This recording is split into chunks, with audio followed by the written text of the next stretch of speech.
बिस्मिल्लाहिर्रहमानिर्रहीम। अनगिनत दरूद व सलाम जनाब मोहम्मद रसूलुल्लाह सल्लल्लाहु अलैहि वसल्लम की ज़ात पर, उनके आल पर और उनकी औलाद पर। नाज़रीन, रेमंड डेविस अमेरिका चला गया, बल्कि भेज दिया गया।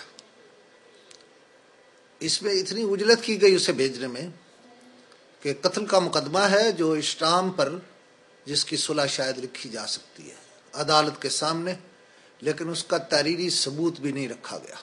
और इसमें शर्मनाक बात यह है, ये बात मेरे ज़ाती इल्म में है कि मकतूलैन के जो वरसा हैं वो बाकायदा बारगेनिंग करते रहे और हर एक अपनी अपनी बारगेनिंग करता रहा। बेवा अपनी बारगेनिंग करती रही, माएँ अपनी बारगेनिंग करती रही, बाप अपने बारगेनिंग करते रहे।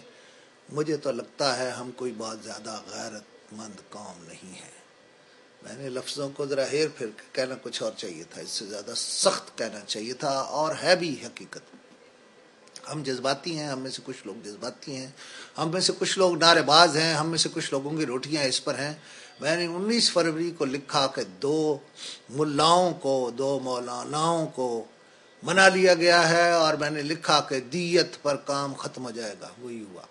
कोई बिल्कुल यानी 2.25 लाख से काम शुरू हुआ और 10-10 करोड़ पर ख़त्म हुआ।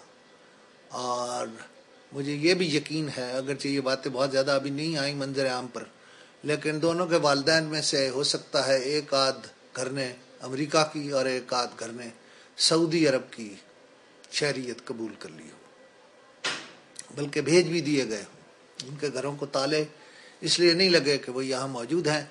अब हंगामे होंगे, नारेबाजी होगी, सियासत चमकेगी, और इसमें शरीफ बहुत गंदे हुए हैं, क्योंकि बुनियादी किरदार उनका था। वो शायद सऊदी अरब के कहने पर उन्होंने ये काम किया, लेकिन कल हमें कोई और कहेगा तो हम यही करेंगे। ये सोचने की बात है। मियां नवाज शरीफ साहब को दिल का आर्जा शायद पहले भी था, अब ये दिल का आर्जा इसलिए लाहक हुआ है कि दोनों ये चाहते नहीं थे कि उस वक्त यहाँ हों जब रेमंड डेविस को भेजा जाए। मरकजी हुकूमत भी पीछे नहीं, वो भी इसमें मौजूद थी, इसमें शामिल थी, सूबाई हुकूमत भी शामिल थी, और सौदा कर लिया 2 पाकिस्तानियों के खून का। लेकिन नाजरीन, मैं भी हमेशा जज्बाती बातें करता हूँ। आज आपको सच्ची बात बताऊँ, यहाँ वही होगा जो अमेरिका चाहेगा, यहाँ वही होगा जो अमेरिका करेगा, यहाँ वही होगा जो अमेरिका सोचता है। लेकिन ये दोनों यानी मरकजी हुकूमत और पंजाब हुकूमत, इन्होंने अपनी अपनी हुकूमतें बचाने के लिए जो काम किया है, अब मैं आपको शर्त लगा के कह सकता हूँ कि अमरीकी इनकी हुकूमतें ज़रूर फारिग करेंगे, इन्हें ज़रूर फारिग करेंगे। और इस सारे मामले में, सारे वाक़े में सबसे ज़्यादा अवामी तनकीद जजों पर है। लोग पूछते हैं चीफ जस्टिस कहाँ हैं, लोग पूछते हैं वकला कहाँ हैं, लोग पूछते हैं अवामी लीडर कहाँ हैं, लोग पूछते हैं क्या यही इंसाफ है जिसकी हाहाकार बची हुई थी। लोग पूछते हैं यही अदालतें हैं जिन्होंने हमें इंसाफ देना था। लिहाजा ये इंसाफ वाला पत्ता भी साफ हुआ। अब लोगों को ना चीफ जस्टिस पर एतबार है, ना अदालतों पर एतबार है, ना सियासतदानों पर एतबार है, ना हुकूमतों पर एतबार है।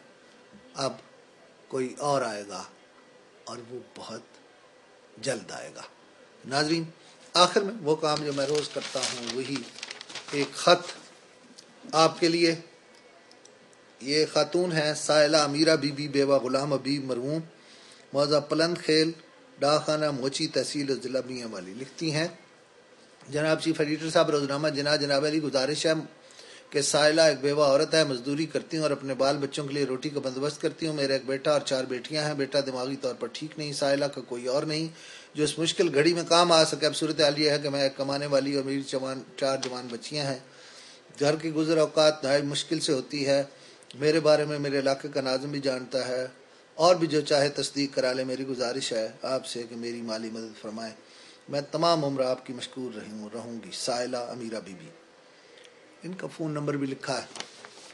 असूलन मुझे नाम भी पूरा नहीं लेना चाहिए था, लेकिन इसलिए ले लिया कि मैं आपके सामने ये किस्सा रख रहा हूँ।